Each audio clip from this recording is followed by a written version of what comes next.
Hey everybody. Hey everybody, what is up? It's Not Any Me back again with yet another stream. And I've literally I've actually never seen this video all the way through. What the oh my goodness. But what's poppin', everybody? I'm just gonna close this out there. So in case you guys are not particularly aware of what is happening today, apparently Donald Trump is announcing his run for presidency again. I have 5 minutes. He's really, it's interesting. I'm kind of interested to see what's happening now. If you guys are, you know, we have here bootleg Fox News, who is kind of, they're waiting on bated breath. They just had, you know, Mike Lindell on there, the pillow guy, talking about how midterm elections were he was saying they were stolen or something. Yeah, so we have that. They're not keeping their feet up, as you can see. So we'll be using Fox News because Fox News, I believe is let's see, I believe they're going to be covering it, and they say that it's going to start at 9 p.m. So we will be around till then. Hey ISM, what's up? What is poppin'? How do you have 5 minutes? Actually, I'd be down to hop into a call if you want, if you're free to talk briefly about Mr. Pizza, what's going on with these elections, about like Donald Trump running, because I don't know, it's kind of risky. I think it's not a good move for things I'll get into when I end up doing my midterm election coverage. Let's see here. So I see. I don't know. Said in the chat. Give me a second. Give me a All second. right, cool. I'm gonna pull these things up right here. All right. Second. All right. There's some other news that I plan on covering, and I'm gonna be. There we go. I queued that up. I will be talking about what the heck is going on with let me see. I will be talking about what the heck is going on when it comes to Ukraine and Russia and Poland, apparently. You know, nothing to do with the walk or anything like that. Chat. You want me to join Bread Q? Let's see here. Join Breadline. All right, so he's in the Discord, which, by the way, you can join the Discord too. The link is in the description. Oh, by the way, I completely forgot that my lighting. There we go. I have the superior lighting now. See, it's like people are like, "Oh, you gotta well light your." Well, you do need to well light your environment. So. But I think people kind of underestimate the value of, you know, having something a little cinematic there. Let's see here. Hey man, can you hear me? I can't hear you, but I can see you talking though. Let's see. See, why can't I hear you? Well, let me double check something here real quick. It might, let's see. Oh, there it is. Okay, wait, say something. Strawberry. I mean, that works. All right, certainly does work. Do you want me to turn my camera on? I mean, I do prefer like having camera on, but you don't have to. Oh no, that's cool. I can turn my camera on. The darker lights look I got a different light on. Right now I'm just in my I'm in my living room. I'm using the old PC because I have the bad habit of not wanting to use a new one because it's still technically new. Oh. So I got a really nice laptop for my major since I'm doing like illustration, but a lot of it's like graphic design work. so I got like one of like the highest recommended Webcams. laptops for that like area, and it's like $2,000, and it's really nice, and it has so much storage. I mean, you could like 2,000.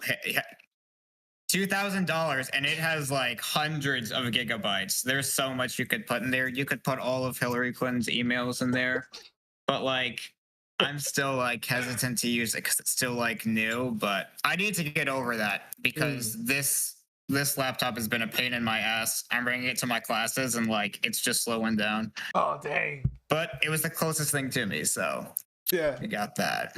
Yeah, that's fair. I know you don't have too much time, but I am interested in hearing. Actually, I think I mean, it's not like I have anything I really need to get to. I mean, you had 5 minutes. Yeah. I was gonna like turn the oven on or something, but I don't know. I was gonna make myself a snack, but this is more important. Oh, I mean, eating is important. Eating is important too. I'm not starving myself. I'm good. I'm good. Yeah, it's good.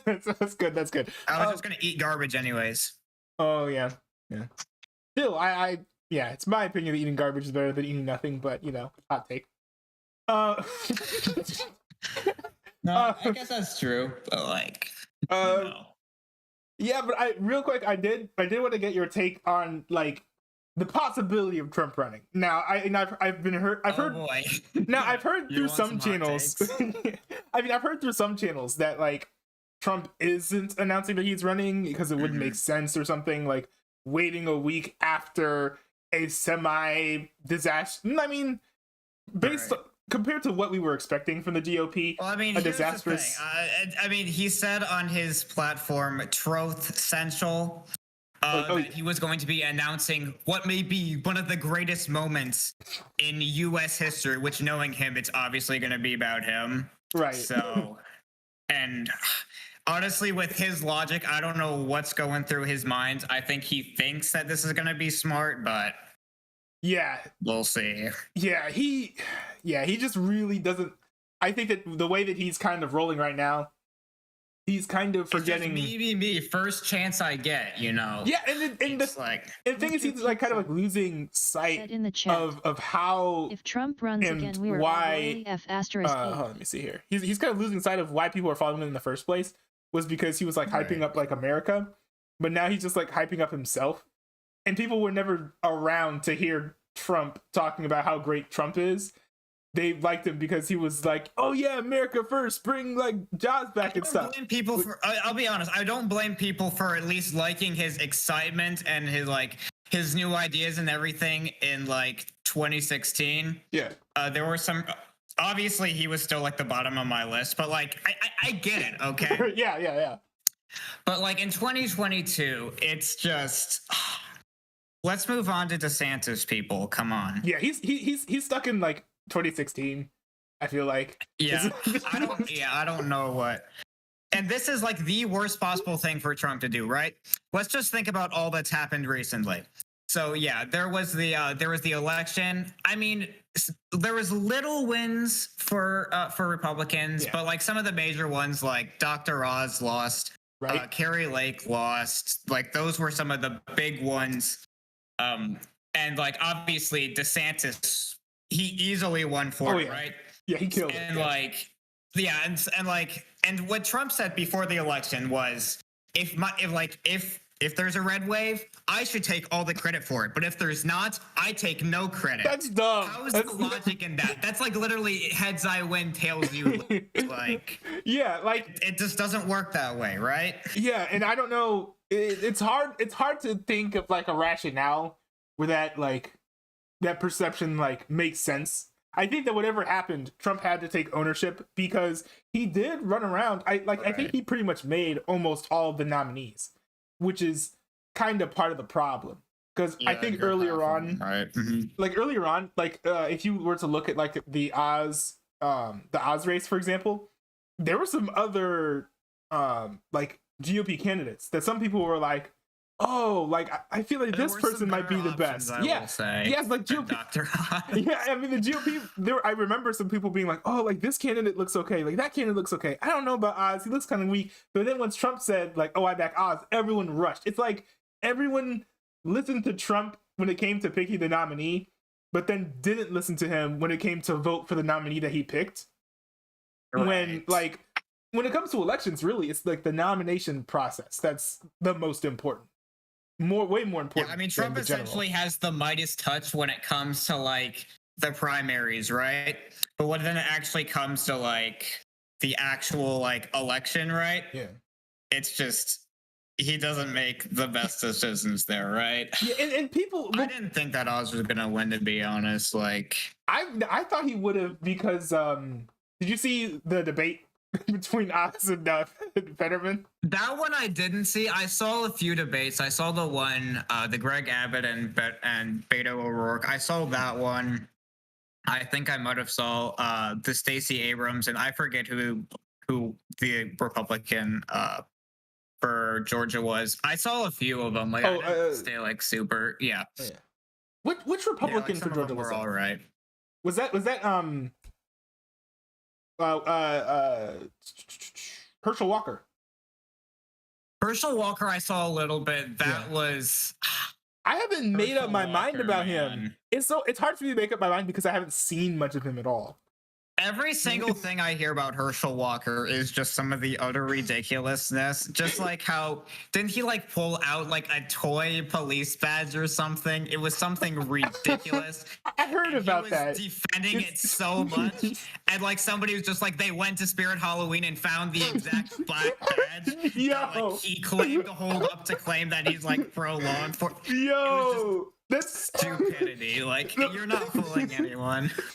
The funny thing is, like, if that was a like if he actually had like an official badge or whatever, like that whole thing is premeditated. If he had it with yeah, he could have gotten a real like, one. Some of the more serious stuff about Herschel Walker, about how like he's like super like anti-abortion, but yet he's like pressured women into having abortions that he slept with. Like, yeah, that's like a really big scandal there. Yeah, and both sides were attacking him, one for being a hypocrite and like also just, I mean, the left was attacking him obviously because he's a hypocrite, and the right was attacking him because like you know, he made these women get abortions, right? Right. I mean, it was just an absolute mess. Yeah. From the left, like, that was a terrible scandal to be in, right? Yeah, I mean, I would guess that from the left, there would be the perception of, I think the majority of kind of like the left, and it's kind of a mainstream position, I suppose, to support abortion, right. But is that it's right. like not just like pro like choice, like the act of abortion is like in and of itself a good thing, but it's that like pro like the choice of the woman to be able to do that, which if you're pressuring someone into that, you know, decision, then that goes worse. against it. Like Herschel Walker didn't even say it's your choice. I think he's just like, I can't let anyone know that I have a love child, right? Yeah. And so like he like literally, let's hide the evidence by aborting this child. Like that's horrible, right? And I'm kind of curious. I don't know much about that whole like, I don't know like tons about that whole situation, but I do wonder if it was a case of like that was like 20-30 years ago and his position has like changed, or even like over time that whole experience has like changed his mind. I but mean, it's hard to like tell. Super old. It's definitely happened it's within the past like 15 years, I think. Yeah, of course. So yeah, because I was like, if he's like at like college and now he's like 40, then I could see how someone could have such a like a shift in there. I feel like that's something that shouldn't be taken lightly, though, right? Oh no, yeah, for sure. And I think that it would have been a lot better if he had just gone and been like, hey, like this is something that I did and I regret it, and it like weighs on me, which is why I hold this position now. Which I forget what he did. I think he tried to play stupid about it, but there was just way too much evidence to support that this actually happened. Yeah, dude, I'd rather you just own up to it and apologize and say how it was wrong than pretending it didn't happen. That is so dumb when politicians try to act like something didn't happen when there's clearly evidence. I'd rather you just own up to it and apologize than pretend it didn't happen. Because obviously you're pretending it didn't happen because you know it's wrong, right? Right. So Yeah, that or like you're just trying to look a certain way, which I think is like equally bad. yeah. So yeah, I think like apparently there. What is it, like a runoff election or something for Georgia Senate? yes. Yeah, because it was like neck and neck, 49%, right, for both candidates. Yeah, I think it was like 49, 48, and you need 50 in order to avoid the runoff. Right. I didn't really look into it. Like, what's actually going to happen? Isn't there going to be like another election in December or something? Yeah, I think the date is December 6th. It was when the second debate's going to be, or election. But is there going to be a debate in the meantime? Oh, that'd be something to watch. I don't know.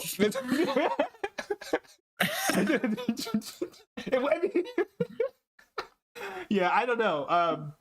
One thing I'm curious about, like a lot of people were sort of saying about, about Herschel Walker, they were kind of like pinning him as like this, like kind of like dumb guy who like doesn't really know how to speak. And like what, like I mean, I've seen like the SNL skit and everything, and what little I've seen of him, he was like live with who was it, like Ted Cruz on Fox News. I only watched like a snippet, because like I was kind of like in and out. I wasn't like too interested, but he was like sitting there and like it felt like Ted Cruz was almost like there to like be a coach. I don't know if like that was like the point, but I was kind of getting those vibes that I was like, I don't know about this.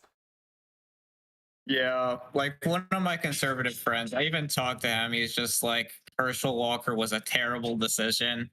Like, it's getting so hard. Sometimes it's hard to support your own party. Exactly. Like, just the candidate is so bad. Like, I had a hard time supporting Hillary Clinton back in 2016. Not gonna lie. Yeah, and just I mean, like stuff like that.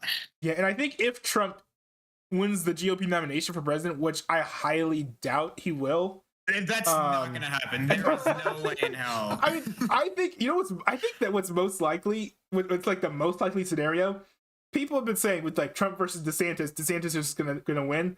I don't think that's gonna win. We saw this exact same scenario happen in 2016, actually, when you have essentially, or I don't know if they're like not like completely identical candidates. In this case, they were, but that's not like the template that I'm like explaining. But you had two candidates who they all had like the same voter base, and they split the vote like between them, and they both lost the GOP nomination, and Trump ended up winning. That was Ted Cruz and Marco Rubio, where right, I remember that. Yeah, if you took like all of their votes and like in all of those primaries, they would have won like almost every single primary if you took like all of their supporters and combined them. And I feel like the same thing's gonna happen, where it's just gonna be Trump and DeSantis in second and third, and we have no idea who's gonna be in that first spot. I haven't really heard much about, like, it's literally just DeSantis and Trump. Like, I haven't really heard about any like possible. Well, also because like so much of the GOP doesn't want to like face Trump because like they know they're just gonna be attacked by Trump, and like he's still like, even though essentially now I feel like the Trumpian age is over. Yeah. And I feel like a lot more like GOP candidates don't care what he says. Just like they're just gonna like. I feel like DeSantis is really like only like the really like Marjorie Taylor Greene and like all those are attacking DeSantis because Marjorie Taylor Greene I think isn't likable. Yeah, because they have to pledge their loyalty to Trump and everything.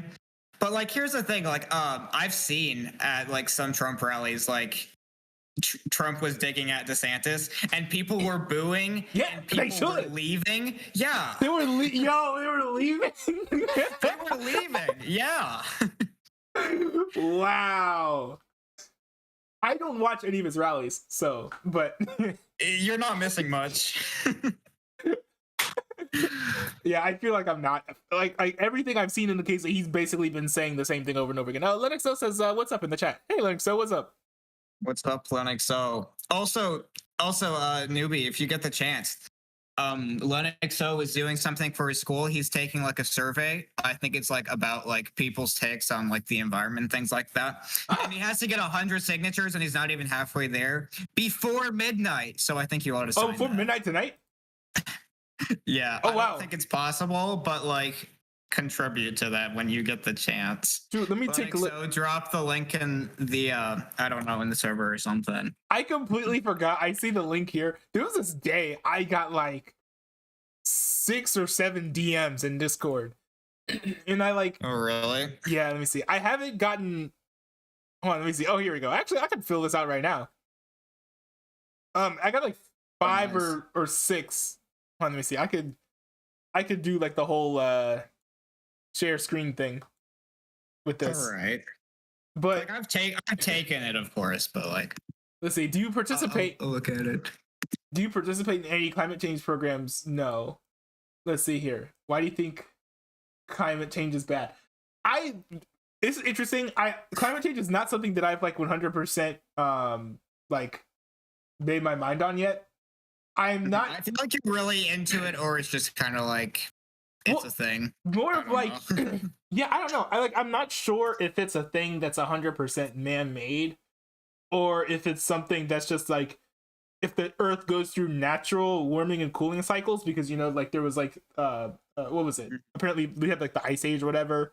There was, I'm a Christian. There was Noah's flood. So Of course, there's yeah, so like there are like eras of like crazy weather changes like over time.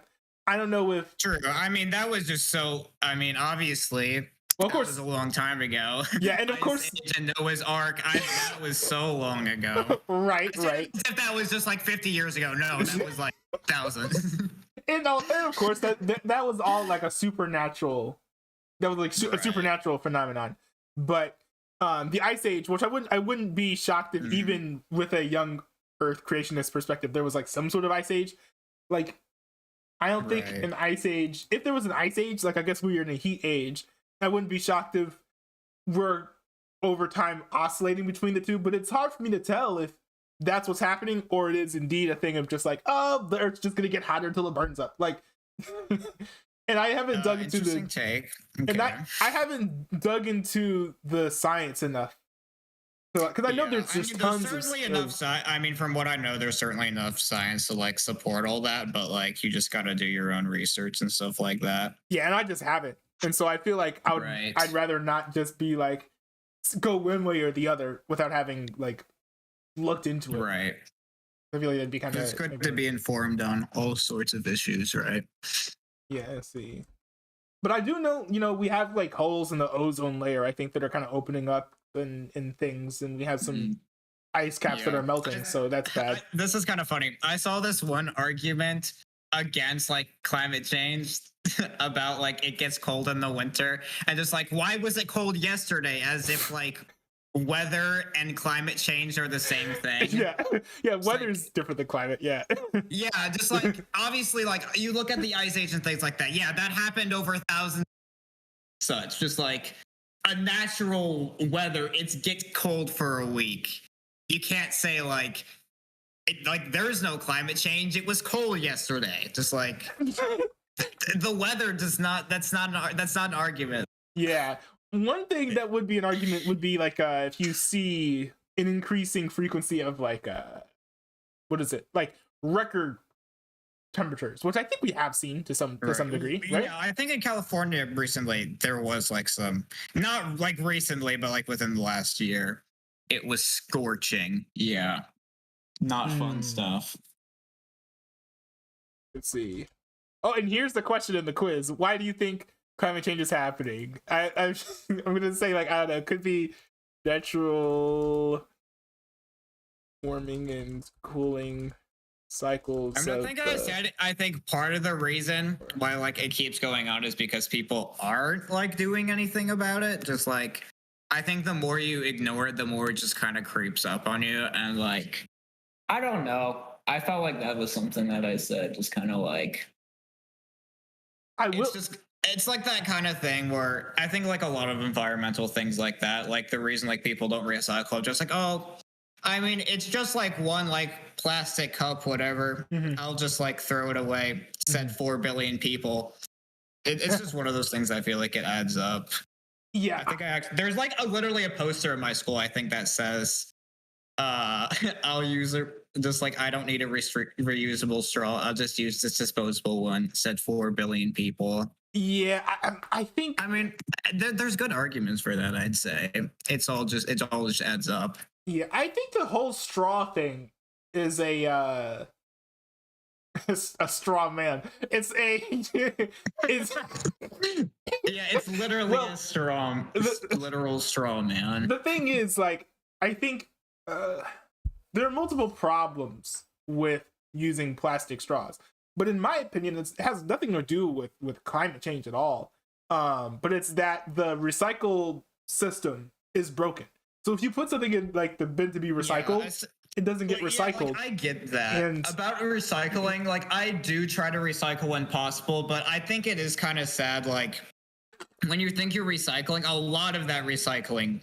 I think like one thing was I think we were sending all our plastic water bottles to China, but like something happened. The worst place to send any of your waste is like China, because it's not like they're gonna deal with it in an ethical way. Yeah, we were sending our water bottles to China. I think this was like in 2017 or something.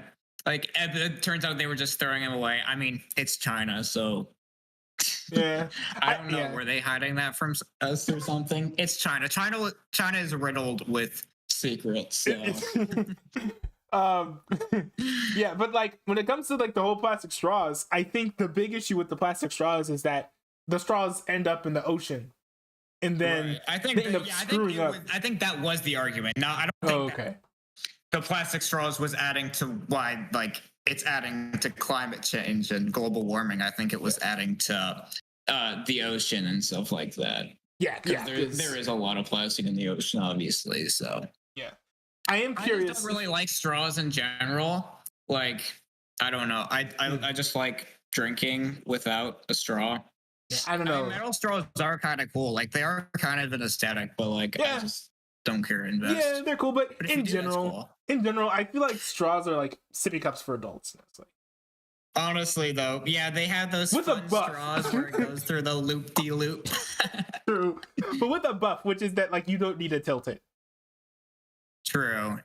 So that's pretty cool. But yeah, like if in my opinion, if climate change is man-made, I think one of the biggest reasons that we haven't seen any gains is that we haven't really done anything to have net impacts, and we champion a lot of these green causes, which aren't like more or like green sources of energy, which aren't any more green than what we're already doing when it comes to how everything's being produced. So for example, like if you look, I watched like 3 minutes of a video about why electric cars keep on like burning up and stuff, and they're talking about like the batteries. Yeah, it's filled with all these toxic chemicals. If it catches on fire, it's basically like spraying poison in aerosol form like all over the place. It's very like toxic, all of the gases that are coming out of the vehicles. Yeah, I mean, electric cars, I feel like I don't know like if they're ever gonna like be a real thing. I think like there's a lot of flaws. Like obviously, I think it was like the lithium battery. Like mining the lithium battery is just like more harmful to the earth than just like what it takes for a normal car. So like mass producing electric cars is just kind of like counterproductive. I mean, sure, like in the short term, like you're not using up gasoline or like blowing smoke and stuff like that, but I feel like that the electric car, that's not something that I can really get behind. I think like wind turbines are good. Solar power is excellent. I think that's some of like the good stuff that I can get behind when it comes to like environmental alternatives. Electric cars, yeah, I'm not crazy about that. I wish I could get behind solar power and wind power more.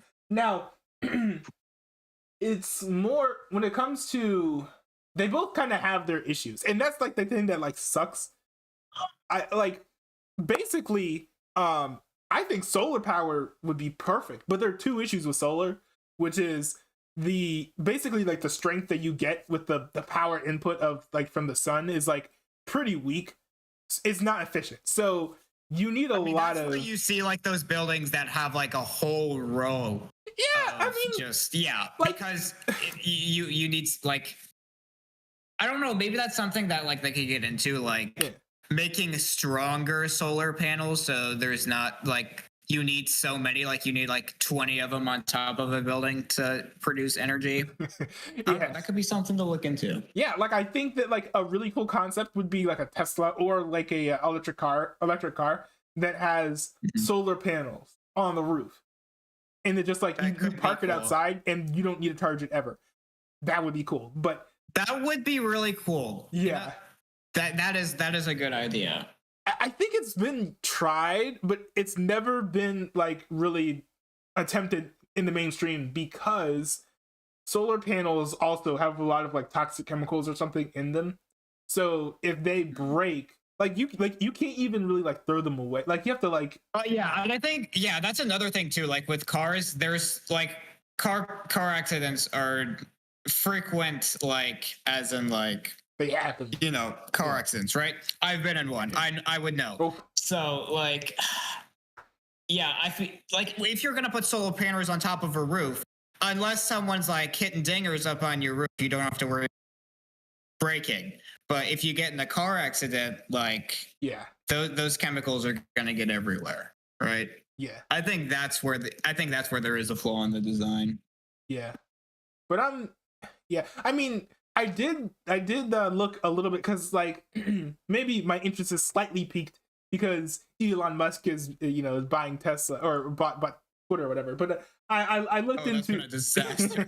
I looked into I'm curious to see how that'll all shake out. But yeah, like with the Teslas, they actually are very safe when it comes to handling an accident because they have like bigger like crumple zones. But it's still like a huge risk if you're gonna put like a solar panel in there. Yeah, I guess that is true. I didn't think about that aspect. But of course, there's the obvious question of why aren't we using what's it called? Nuclear power. I thought we were. I don't know. I haven't looked into nuclear power. We don't look into it.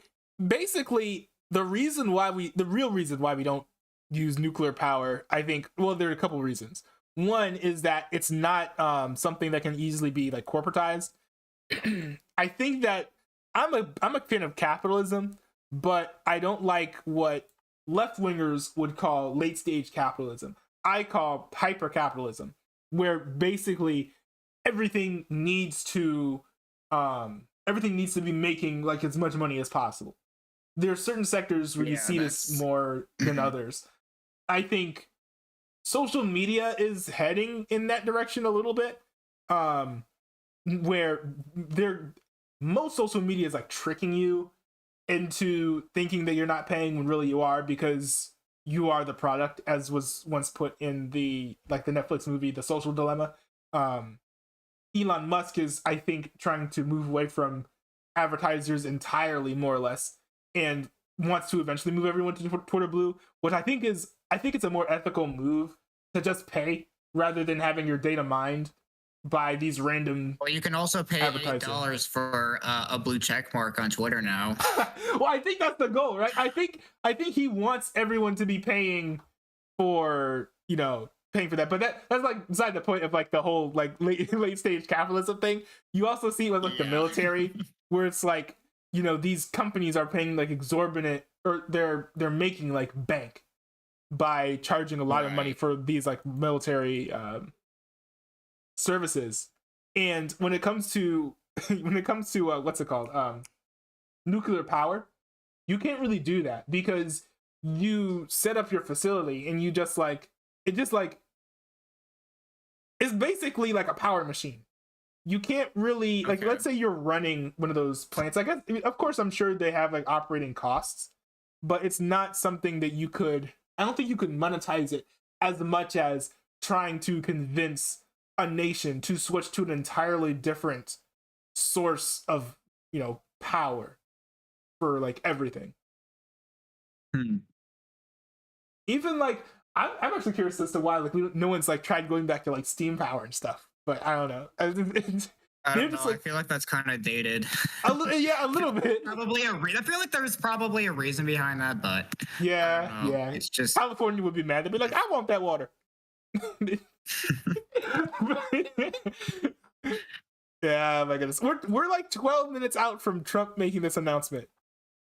According to Fox News. I don't even know if I want to hear it. Like, not gonna lie, like Trump is just atrocious to listen to. Like, he gets more painful to listen to over the years, I think. I'm curious. I don't know. I mean, one thing you can say about him is I'm curious, like, just to see, like, of course, like, he's gonna say it. Like, how is he gonna frame it? How is he gonna attack Ron DeSantis and get booed or something? But I mean, at the same time, like, I cringe every time I hear. Just hear it be said, like be summarized, and have to listen to him say it. I don't know. I cringe every time I hear that he's calling him like Trump, Ron Sanctimonious again. Like, yeah, still going back to those nicknames. When was that ever cool? I mean, it worked. It worked before because they applied to like the people he was like talking to. Or at least like even in his framing. The only one that I will give Trump, the only nickname I will that I actually like from Trump is Sloppy Steve. wait, who's Sloppy Steve? What? Steve Bannon. Oh, I didn't even know that. I know it was a thing. Steve Bannon is living it up in the big house right now. Yeah, I mean, I guess he likes his war heroes captured after all.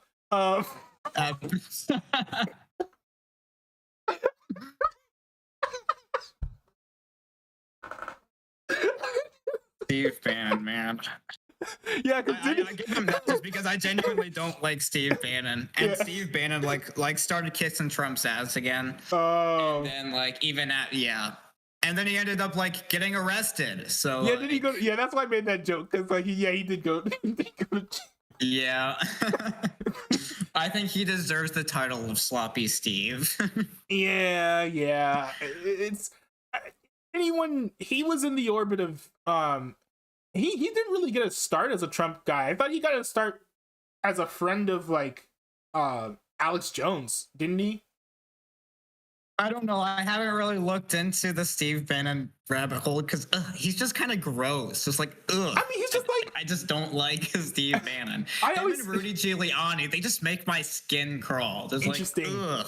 I've never cared. I never had any strong feelings about Rudy Giuliani. Steve Bannon, I thought was so tied to like InfoWars. And not that like I'm a huge like hater of Alex Jones, even though he like definitely has done like fake news before. I think after Sandy Hook, I think after Sandy Hook, he's kind of tried harder to avoid fake news because he didn't want to get more backlash. That didn't work in his court case. Right. But he's just like, he's not anywhere near appealing to the point where people around his orbit I would want to listen to. Like, yeah. Alex Jones is already at the level where he's at, take it or leave it. If you're a fan or not a fan or whatever, anyone around him is significantly like on a lower level. So like, if I hear like, if you look up to Alex Jones, what level are you? Well, it's not that, but like I don't want to like run around like insulting people, but it's like pretty much everyone around like Alex Jones's orbit is considerably less like interesting or like entertaining. I don't know about intelligent. Than Alex Jones. So it's like, I already know where Alex Jones is at. I don't want to like spend a lot of time following people who are like below that. You know what I mean? Right. Yeah. Probably not worth your time. Yeah. Oh my goodness. We have 10 minutes left until this thing. This is interesting. I'll probably dip out when that happens. So I'm free to talk until up to that. So. Okay. Oh yeah. Did you finish filling out that thing for Linux? So I'm not watching the stream right now. So. Yeah. I got it filled out. I actually filled it out off camera for whatever reason. When someone's watching me type, I can like barely type. But then like if no one's watching me type, I just like I totally get go that. through. Yeah, I feel like there's some things you can't divide your attention on. Yeah. Yeah, I gotta feel that. I'm gonna react to it with the bread icon. I have all these DMs from Mike that I gotta respond to. Like Mike, I mean, he's a cool guy, but he does message me a lot too. Who is he? It's like I have nothing against him, but like some of his messages are a little strange. Like he said, want to know why our generation is not successful, and then immediately, too many people aren't pushing themselves, and I said I didn't want to know that. Like he asked me if I wanted to know that, and like he didn't even give me the chance to answer that. I don't know. The tough thing with the guy is send me some funny. Yeah. I mean, he's really going through it right now. Have you seen the messages he sent in like my most recent Halo streams? I've talked to him about religion before. Yeah, it is kind of sad. I think he has been hurt and everything. Yeah, and like, was not even that like his stuff with the school. We talked about like politics too. He talked about like the Ukraine. If this happens, then God doesn't exist or something. I'm just like, Mike, that kind of bothers me that you say that. I mean, you are entitled to think that, but like, I kind of don't want to do that. Right. I don't know. I think he's like a very bold person. Your voice is cutting out a little bit. But like, there's just some things I don't agree with. Some of the stuff he says. Yeah, and he has this whole. Now maybe this is just a massive like worldview thing that's different than mine, which completely makes sense. He because I'm a Christian, he's not. But he also right now he's not in trouble officially. But the his school has like asked to see him. And actually I should pull this up because he did tell me a little about that too. Like he did kind of tell me something about what's going on in school. He also lives in Canada, which is interesting. So, and I'm not gonna. That makes sense. I'm not gonna leak these DMs, but yeah, right. It's on Wednesdays when it's happening. He's supposed to be meeting with the people, and basically what he's been doing to do better at school, is like basically just like berate himself and just have like a feedback loop of negative self-talk to motivate him to do better. And he says like in school, and like he said, like so far like it's working, like his grades have been improving. But I mean, I was like trying to tell him that like it's not really worth like essentially destroying yourself for the sake of these good grades. He knows he's doing it and he's not really taking it to heart. If he's doing it just for like the like do better, but not letting that actually impact, just kind of like there's a comparison I don't really want to make. I don't know, just kind of like wait, why not? He's talking bad about himself just so he can get it done, but then once he gets it done, just like I only said that about myself so I could get it done, and it's done now. Yeah, I don't know, as long as it's not like truly impacting the way he thinks about himself. If it's just a strange tactic but still effective and it's not actually affecting him, like himself, if it's affecting his school in a positive way but not actually affecting himself in a negative way, like after all is said and done, I mean, I guess I can't really have a problem with that, right? That makes sense. Yeah, if he's being like completely self-conscious about what he's doing and how that's like affecting it, that makes sense. I was assuming that he make a comparison to BDSM, but this is not that time for that. Yeah, no, I think I'll leave that there. No, I guess when I saw the message, I was thinking he was like actually like taking it to heart, and that he actually views himself as like garbage and lazy and all of this stuff. And it seems like the school basically kind of got wind that he was doing this to himself, and we're like, oh, we want to talk to you about your well-being, make sure that like you can succeed and do well, like in your. I think it was kind of the same thing with you. Like you didn't understand like his tactic of how he's getting this done. Yeah, is not actually affecting him. It's just a strange tactic he has. Yeah, I mean, I don't know. He was talking. Yeah, I don't know. I mean, I hope that he's not like actually like genuinely hitting himself, because that's like not a healthy way to go about things. But I guess we'll see. Hopefully the conversation with the school goes well, and I don't know what they're gonna say or what they're gonna recommend, but hopefully it's something that will be helpful and he'll react to well. Right. Yeah, I wish the best for Mike. Yeah. Yeah, me too. Mr. Peter says Mike Myers isn't a bad guy by any means. He's a bit out there, but he's a good guy. Mr. Peter says, I do think he is genuinely a good person. oh yeah, for sure. Yeah, I didn't get any like Daniel Lord creepy vibes from him or anything like that. Yeah. Yeah, like there are Some people people you just know. yeah, there are people like even like at first you get weird vibes like him. There was like also Drag Crypto. I always got creepy vibes from him. Yeah, I think I remember there was a stream where you were being way too nice. Like he please, like I don't know. He was like, please block me, daddy, or something. Like he was like using like that creepy like No. towards you, and you're just like, no, I'm not gonna block you. I have no reason to. I'm just like, come on, Giga Chad, your Giga Chadness is not showing right now. I don't know. Did you think you would pleasure him if you banned him? Or... No, I just thought he was like messing around. Like I think people sometimes in chat how they mess around is just like, oh, like ban me. Like I bet you won't ban me. And then like I feel like it'd be dumb to have this guy who's like just messing around in chat to be banned forever because he was just like for fun being like, hey, ban me. You know? Now that I think about it, he would have brought it on himself anyway. He didn't really contribute anything else, was what I saw. Like, oh no, he didn't even like try to like even with Daniel, or like as bad as he was, at least there were moments like even if I go back to streams where he still did participate and was normal. Drag Crypto, at no point did he ever like contribute other than just trying to be creepy and just creepy, and I already said creepy, didn't I? Yeah. Yeah, just creepy. Literally just consistently creepy, right? Yeah, such a weird dude. Anyways, I'm gonna let you go. We have 2 minutes until Donald Trump makes his all right, have fun with it. I'll probably read about it tomorrow or something, so I don't have to listen to it. But oh my goodness. Yeah, have fun with it. I wish you the best. Thanks. I appreciate that, all man. Right. Take it easy. All right, peace out, man. All right, that was fun. And this is gonna be very yeah, I think this is gonna be exciting. We still have no idea what to expect 100%. Thanks everyone in the chat for popping in. This is gonna be fun experiencing this with you guys.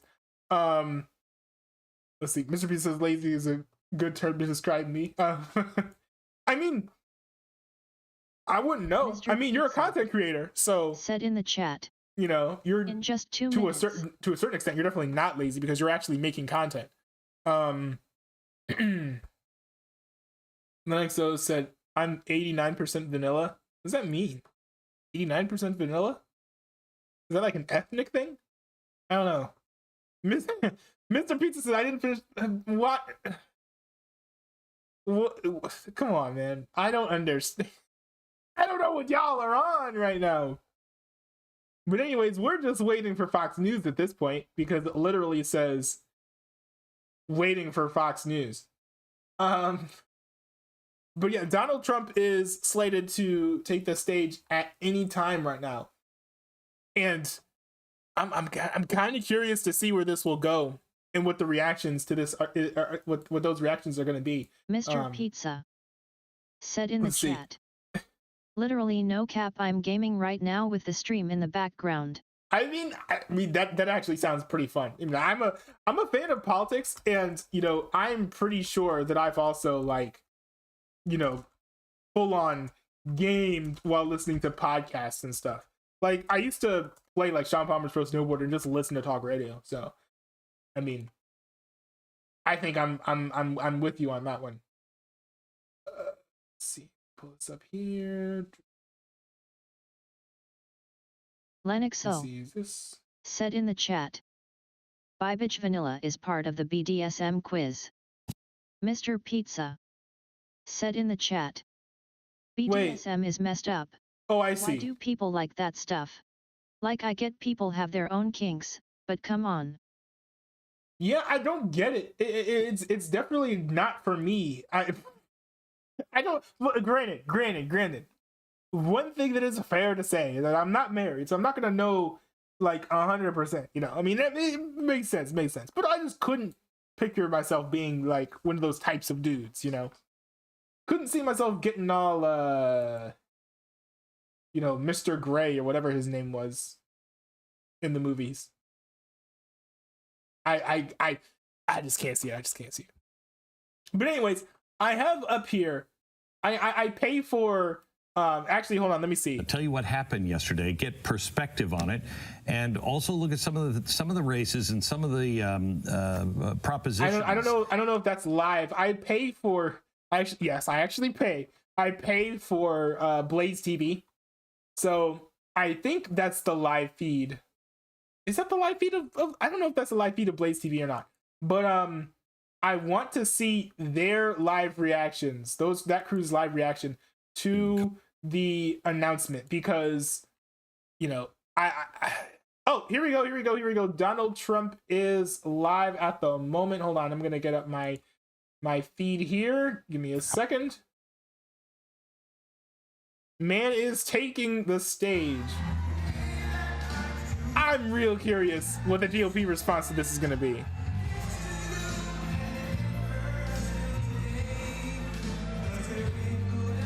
Because people are upset. Okay, background, y'all. For people who've not been following politics that closely, the GOP is upset at Donald Trump right now because they pretty much blame him for the defeat kind of that they suffered in the midterms. So now, granted, a lot of Republicans in like the lower levels of like local government we actually did see a red wave in like local government, but it came to like senators and like governors races and like those types of races. Trump was more or less 50-50, and that's basically what stemmed the red wave that pretty much everybody was expecting to see. So considering that the GOP is upset at Donald Trump for this, I'm interested to see what the reaction is going to be. Now, granted, of course, there's some things to take into account. For example, everyone in this room, they're all going to be in support of Trump, of course. They're there to see him. RSBN was actually broadcasting here for hours ahead of this. Said in the chat. Hey newbie, I don't know if you'll react to any requests, but there was a DJLL video that would be a good video to cover. I think I might. What video is that? Is that an unboxing video? I might react to that. Well, hold up. Let's focus, because I know I get like very easily stun locked, ADHD brain, everything, but I do want to try and focus on this because this is interesting. I want to see what the reaction to this is going to be. People could be split because there are also a lot of Republicans who are happy, who still like Trump. So, but I mean that's why the GOP is split though. All right, hold up. Here we go.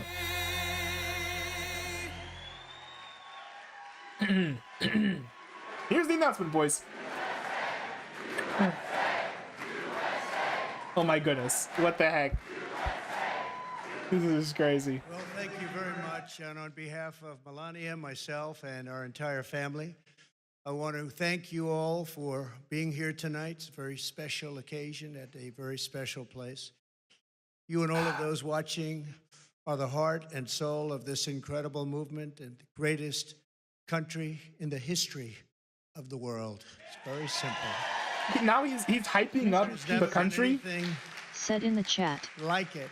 No, it wasn't the unboxing video. DJLL released a video addressing the creepy comments and stuff she has received. Mr. Pizza said in the chat, "Ew, it's Trump."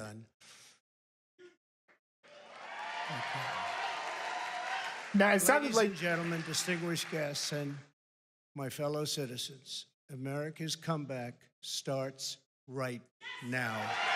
this is okay. This has to mean he's running for president. There's literally nothing else it could mean.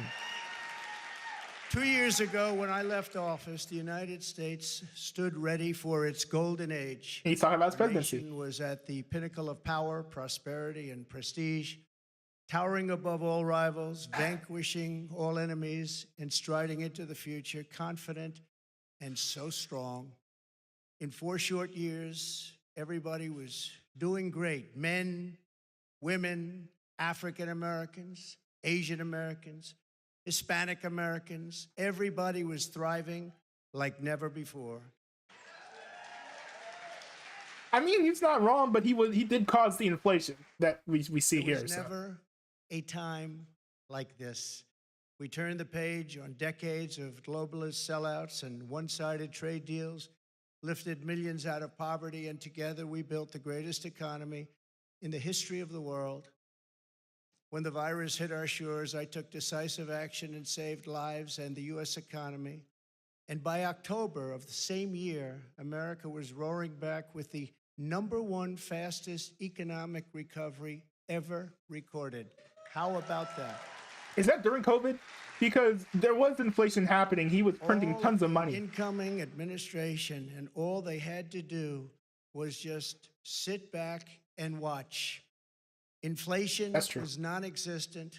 Our southern border was Bro, you were printing tons. I'm sorry. You were printing tons and tons of money. Coming into our country at the lowest level in many, many The only reason it wasn't a problem was that we were matching it with our production. Rising energy costs.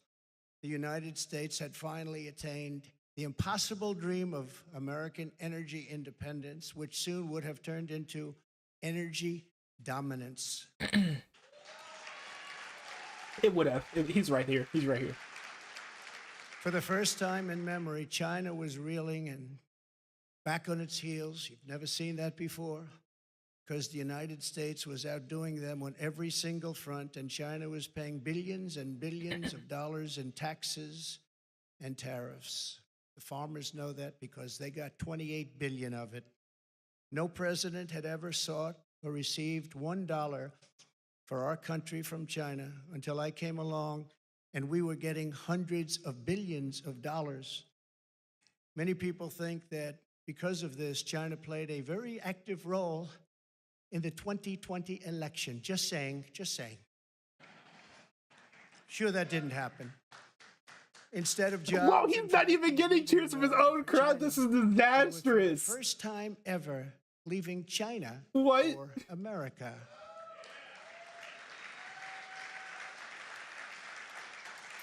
Also, when it comes to China, because of historic tax and regulation cuts, the biggest in both categories in history, bigger even than what Ronald Reagan was able to produce, and he produced a lot.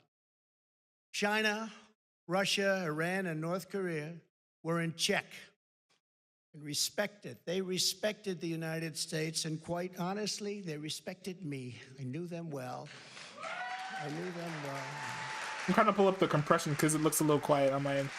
The vicious ISIS caliphate, which no president was able to conquer, was decimated by me and our great warriors in less than 3 weeks, and al-Baghdadi, its founder, was hunted down and killed. North Korea had not launched a single long-range missile since my summit with Chairman Kim Jong-un nearly 3 years before. We developed a relationship, and that's a good thing, not a bad thing. It's a good thing. Very good thing, actually, because look at what's happening today. My opponents made me out to be a warmonger and just a terrible person who would immediately go into war. They said during the 2016 campaign that if he becomes president, there will never be a war within weeks, and we will have wars like you've never seen before. It will happen immediately, and yet I've gone decades without a war, the first president to do it. Decades? For that long a period. He was only president for 4 years. You can only give him so much credit. The world was at peace. America was prospering, and our country was on track for an amazing future because I made big promises to the American people, and unlike other presidents, I kept my promises. I kept them. That's true. That's true.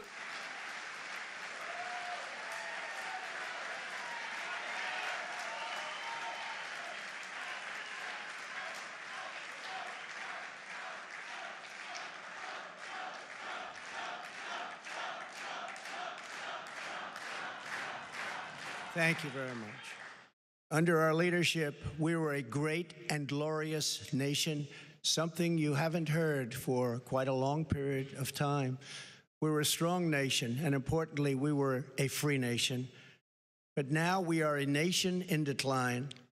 We are a failing nation. For millions of Americans, the past 2 years under Joe Biden have been a time of pain, hardship, anxiety, and despair. As we speak, inflation is the highest in over 50 years.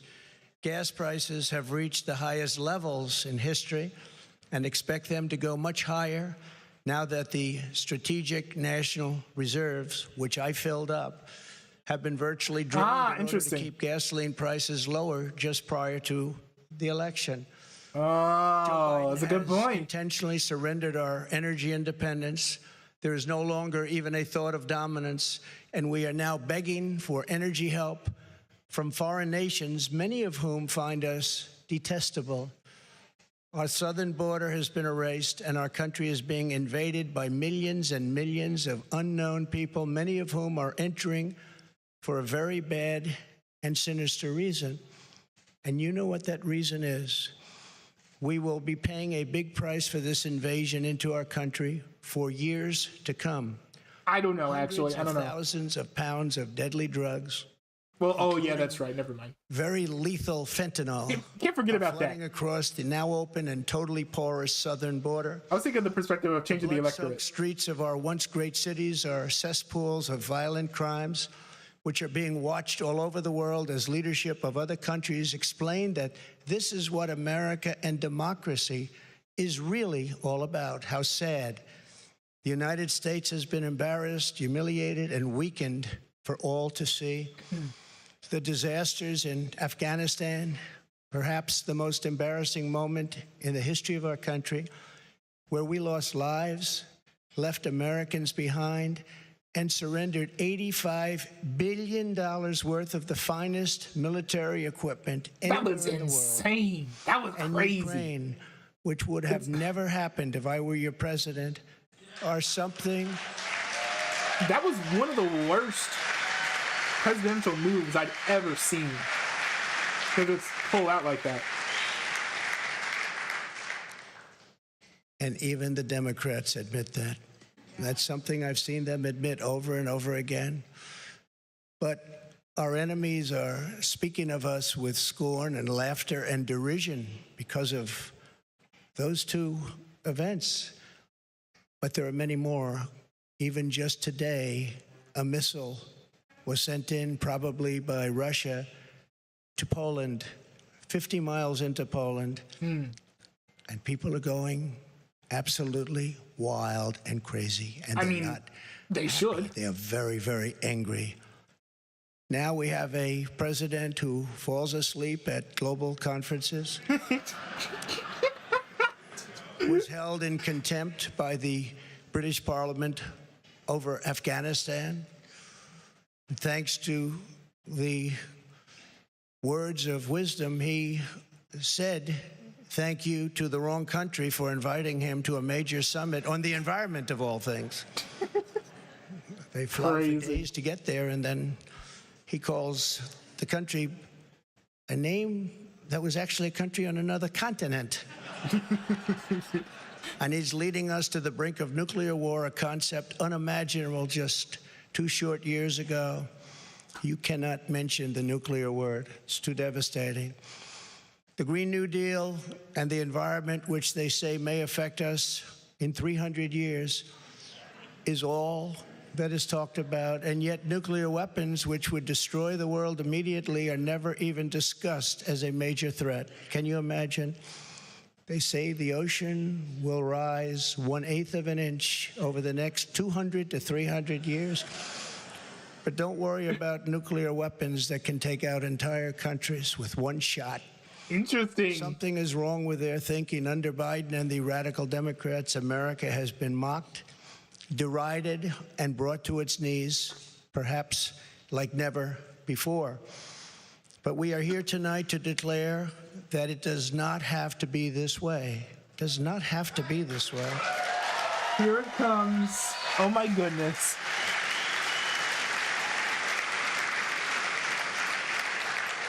2 years ago, we were a great nation, and soon we will be a great nation again. He is gonna tank his legacy with this. The decline of America is being forced upon us by Biden and the radical left lunatics running our government right into the ground. This decline is not a fate we must accept. When given the choice, boldly, clearly, and directly, I believe the American people will overwhelmingly reject the left's platform of national ruin, and they will embrace our platform of national greatness and glory to America. Glory. Here we go. I'm genuinely not happy Exactly about 1 week this move. ago, our citizens voted in the important midterm elections, and despite a ridiculously long and unnecessary period of waiting, far longer, in fact, than any third world country, just a short time ago, the Republicans won back control of the House of Representatives.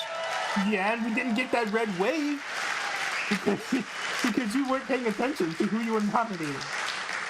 And it was with a great Trump-endorsed candidate, Congressman-elect Kevin Kiley, who is a fantastic person, And I'm very happy it was his vote that did it. But we now won back. This happened just an hour ago. Much criticism is being placed on the fact that the Republican Party should have done better. And frankly, much of this blame is correct. But the citizens of our country have not yet realized the full extent and gravity of the pain our nation is going through, and the total effect of the suffering is just starting to take hold. They don't quite feel it yet, but they will very soon. I have no doubt that by 2024, it will sadly be much worse. Did you guys catch what he did here? See much more clearly what happened and what is happening. I think he to put our a stake in the country. ground. And the Hold on. voting will be much different. 2024. He put a stake in the ground right here. He refused to basically say that the GOP didn't get the red wave because of cheating and fraud. He Are basically you said getting ready? he basically said that voters were not motivated enough. So he's not blaming cheating. And I am too. I am too. Even this room I feels do kind want of to point out that in the midterms, my endorsement success rate was 232 wins and only 22 losses. You don't hear that from the media. A lot of those losses were in the higher level. This is an end of the elegant season. night and an elegant place, and I'm not going to use the term fake news media. But they're not there, are they? So we're going to keep it very elegant. But you don't hear that from the media. But I think you will, because people are starting to see what happened. That's some score. And in the primaries was 98.6%. But they were still trying to blame me. And the reason for the success and that unprecedented success rate is that the Trump administration changed our nation on trade, on securing the border. We're the strongest, safest border ever in the history of our country. On Islamic terrorism, we had practically, just about, not that I can think of, no Islamic attacks, terrorist attacks during the Trump administration. That was, And in fact, we got along very well with the various countries, I mean, that was pretty cool, actually. including coming up with the Abraham Accords. That's a great thing, the Abraham Accords. Y'all have to remind me what the Abraham Accords. I Because of forgot cutting about that. taxes and cutting regulations at the highest level ever, and on building the greatest economy. Any time in the history of the world, there's never been an economy like we had just 2 years ago. Despite the outcome in the Senate, we cannot lose hope. And we must all work very hard for a gentleman and a great person named Herschel Walker, a fabulous human being who loves our country and will be a great United States Senator. Man, I Herschel got Walker, bamboozled. get out and vote for Herschel, and he deserves it. I got bamboozled. I thought he was going to He was endorse an Ron incredible DeSantis for a second. I was athlete. like, He'll be wait an a even second. better senator. Get out and vote for Herschel Walker. We elected a group of incredibly talented America First leaders who will be stars of our How party. cool would that for have been many if he years just to sat come. there and endorsed In the popular vote, DeSantis stuff? another thing that's not discussed for the House, we must remember that Republicans won 5 million more votes, the largest margin in many, many years, over the Democrats. 5 million more votes. That's a big thing. Breaking the radical Democrats' grip on Congress was crucial. So in other words, because of our great congressmen and all of our great congressmen and congresswomen, we have taken over Congress. Nancy Pelosi has been fired. Isn't that nice? That's pretty cool. That's pretty cool. Now I gotta do Mitch McConnell and Chuck Schumer. I told them, I said, if you just keep a little bit lower standard, you're going to have a big victory. They said, let's win by 40 seats. Let's win by 50. I said, if you win by 2 seats, be happy. But she's on her way to another country right now. She's been fired. But we always have known that this was not the end. It was only the beginning. He should have said something about the attack on Paul Pelosi there. Dream. That would have been classy of him if he did. And he it's did a that. word you don't use. 2 words. I don't want to be Joe. It's 2 words. American dream. That was not good what he did. A lot of bad things like going to Idaho and saying, welcome to the state of Florida. I really love it. In order to make America great and glorious again, I am tonight announcing my candidacy for President of the United States. Here we go.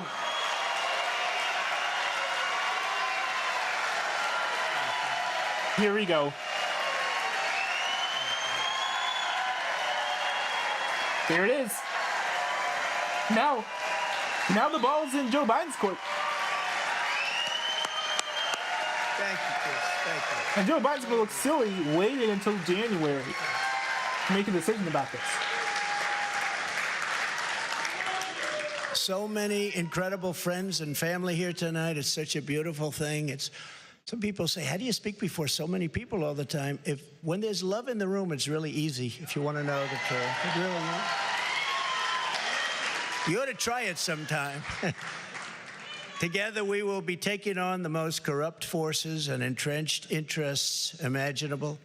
Our country is in a horrible state. We're in grave trouble. This is not a task for a politician or a conventional candidate. This is a task for a great movement that embodies the courage, confidence, and the spirit of the American people. This is a movement. This is not for any one individual.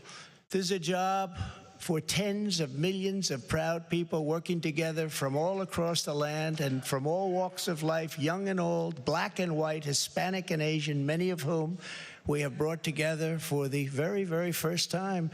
If you look at the numbers, if you look at what's happened with Hispanic, with African American, with Asian, and just look at what's happening. This is a party that has become much bigger, much stronger, much more powerful, can do much more good for our country. This is a job for grandmothers and construction workers, firefighters, builders, teachers, doctors, and farmers who cannot stay quiet any longer. You can't stay quiet any longer. You're angry about what's happening to our country. Our country is being destroyed before your very eyes. It's a job for every aspiring young person and every hard-working parent, for every entrepreneur and underappreciated police officer who is ready to shout for safety in America. The police are being treated so badly. These are great people. They can straighten out the crime. They're the ones that know how to do it. We have to give them back their respect and their dignity. Who can do it.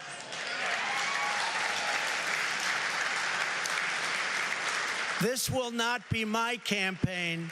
This will be our campaign all together. There's the messaging he needs to roll with.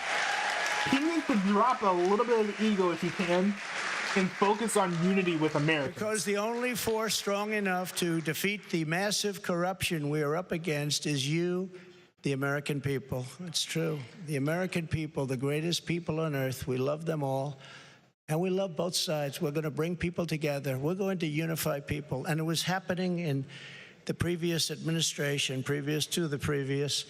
And what was bringing them together was success. Prior to COVID coming in, the people were calling me, that were calling me. You wouldn't believe it. People that were so far left, I figured they'd never speak to me and I would never speak to them. But our success was so incredible, like never before. And then COVID started coming in from China. We call it the China virus. Some people call it other things, but it was devastating and we built it back and did an incredible job. But when people say Republicans or Democrats or liberals or conservatives, I say we can all get together. And we were doing that. That was happening just prior because the success was greater than this country has ever had. We were leapfrogging China and leapfrogging everybody else, and everybody wanted a piece of it.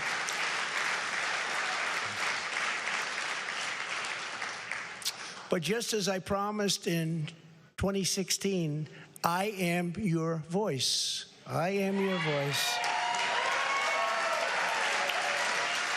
The Washington establishment wants to silence us, but we will not let them do that. What we have built together over the past 6 years is the greatest movement in history because it is not about politics. Greatest it's movement about in history. our love for this great country, America, and we're not going to let it fail. I am running because I believe the world has not yet seen the true glory of what this nation can be. We have not reached that pinnacle, believe it or not. In fact, we can go very far. We're going to have to go far. First, we have to get out of this ditch. And once we're out, you'll see things that nobody imagined for any country. It's called the United States of America, and it's an incredible place. We are Americans, and we do not have to endure what has taken place in Washington, D.C. This is our country, our government, and the corridors of power, they're our corridors. They're not their corridors. These are our corridors. And we are coming to take those corridors back. I don't know what a Carter is. Is that just me? Or? So from now until Election Day in 2024, which will come very quickly, we'll go, look at how time flies. Look how fast it's all going. I will fight like no one has ever fought before. We will defeat the radical left Democrats that are trying to destroy our country from within, and likewise protect us all. We want to protect us. We have to be protected from all of those nations out there that are looking to destroy us from beyond our shores. There are lots of nations that hate us gravely. And that's the problem. When they look at us in disarray like we are right now, when we go to them begging for oil and we have more liquid gold under our feet than they have or any other nation has, and we don't use it because we're going to them, it's crazy what's happening. We can't let it continue. Joe Biden is the face of left-wing failure and Washington corruption. He had a big G20 dinner tonight. Everybody flew over to wherever they flew over, and guess what? He never showed up. They're still looking for him. What's going on? Wait, for real? G20. I used to love that. The leaders. I used to make deals for wait. Joe Biden skipped G20? The next one.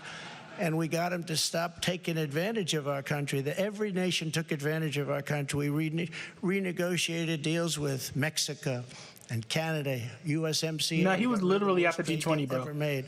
Ever made NAFTA, the worst trade deal ever made. That's why the farmers love Trump, because we did a great job, but manufacturers also. And we did a deal. We restructured our terrible deal with Japan, and I did it with Prime Minister Abe, a great man who unfortunately is so sad. He was a great friend of mine, but a great man, loved his country so much. But we restructured and made it a really terrific deal, and with South Korea and so many other countries. And the best of all was what we did to China. We made an incredible deal, but after COVID, I don't even bother talking about it because the devastation that caused for the entire world was too much to bear. I will ensure that Joe Biden does not receive 4 more years in 2020. That would be good. I mean, pretty much everybody doesn't want to see that. Our country could not take that. and I say that not in laughter, I say that in tears. Our country could not take 4 more years. It can only take so much. It's all very fragile to start off with. It can only take so much. In 2020, I received the largest number of votes of any sitting president in history by a lot. And we will do it again, but with even more votes this time. Many have noted that huge gains we have made with Latino voters, and I believe we will set even greater records with this crucial vote in 2024. The Hispanic voter, the Latino voter has been unbelievable. Great people, very entrepreneurial people, and they want security. And everyone thought when I did the wall, I built the wall, and they thought, oh, that would hurt me with the Hispanic vote. No. It helped me because they understood. They wanted safety. They wanted security. And they understood the border better than anybody else. So they were amazed that we started that trend, and now we're continuing with that trend. You look at what we've done in Florida, what everybody's doing now in Florida and Texas, along the border in Texas, won every single community. I won every single community. Governor of Texas called. Great gentleman, just got reelected. And he said to me, I'd like to talk to you for a second. Why? He said, you've done something that nobody else has done. You've won every single area along the borders, the longest since Reconstruction. I said, Reconstruction? I guess you call that the Civil War? That's what I call it? That's what I call it. Governor Abbott, very good man, and he's working hard, but it's horrible because what's happening is they're just sending hundreds of thousands of people. You can't praise Greg Abbott when he oversaw what happened to Uvalde. I'm sorry. All of the states, what's happening is they're coming up all of the states. I would argue that with Abbott and Uvalde, it was worse than Trump and January 6th, even assuming everything the left said about that was true. We will not stop. We will not quit until we've achieved the highest goals and made our country greater than it has ever been before, and we can do that. We can do it. I've got Chuck Toddy on one of my monitors. He seems like he just finished crying. And daring dreams for America's future. We need daring dreams. It is not enough merely to complain or oppose. We don't want to be critics. We don't want to be complainers. I never wanted to be a critic. I never respected critics. They tell people what's wrong, but they can't do it themselves. We will win because we will fight with every measure of our strength and with every ounce of our energy to lift up the working men and working women of America and to restore the fabric of this nation. The radical left Democrats have embraced an extreme ideology of government domination and control. Our approach is the opposite, one based on freedom, values, individual responsibility, and just plain common sense. It's common sense. I feel like common sense will tell you not to run, bro. In 2 years, the Biden administration has destroyed the U.S. economy, just destroyed it. With victory, we will again build the greatest economy ever. It will take place quickly. We will build the greatest economy ever. And if you remember, I did it twice. I did it before COVID and then handed off something where the stock market was higher than just prior to COVID coming in. And we did it twice, and we will do it again, but this time we'll do it bigger. But it was all a mirage. Than anybody can even imagine.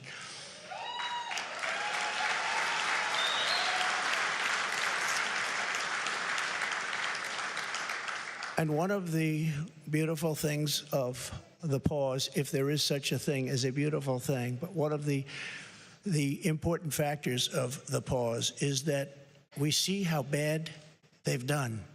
So we will be able to do it properly, and it will be much easier. Everybody will agree with us because everybody sees what a bad job has been done during this 2-year period, and it will be a 4-year period.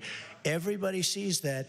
It will be much easier for us to do what has to be done. It is wild to me, though, that, like, Joe Biden's only been president for 2 years, and he's literally made it feel like 5. Like, I've got, like, 2 years, and they're like, is this over yet? Are we done? And bring down to a level that it was, you know, we were at 0, but actually the best number is 1%. Do you know that? You don't want it really 0. But we were at zero. We actually got it to exactly 1%, the perfect number. One thing every economist agrees, don't have it zero, have it like at 1%. They even say 1 to 2, but I said, let's do 1. And we had it at 1%, and we had it there for a long period of time, and we had the value of the dollar. We had it so that this country could make a lot of money, and I fought other countries where they devalued their dollar, or they devalued their currency, whether it was the pound or whether it was the yuan or the yen. And I used to fight like cats and dogs with the leaders of other countries because they were stealing from us. When they did that, they had artificial devaluations of their currency. It's a very important thing. I haven't even heard it mentioned in 2 years. That's a very important thing. It's very hard for us to compete when they do that artificially.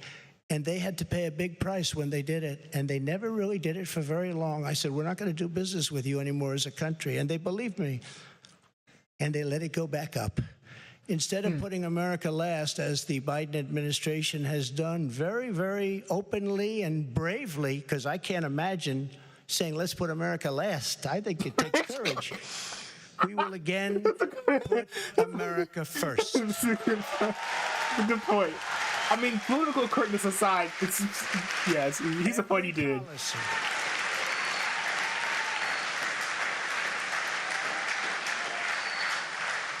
Thank you very much. We do love our country, isn't it? And that's why we're here.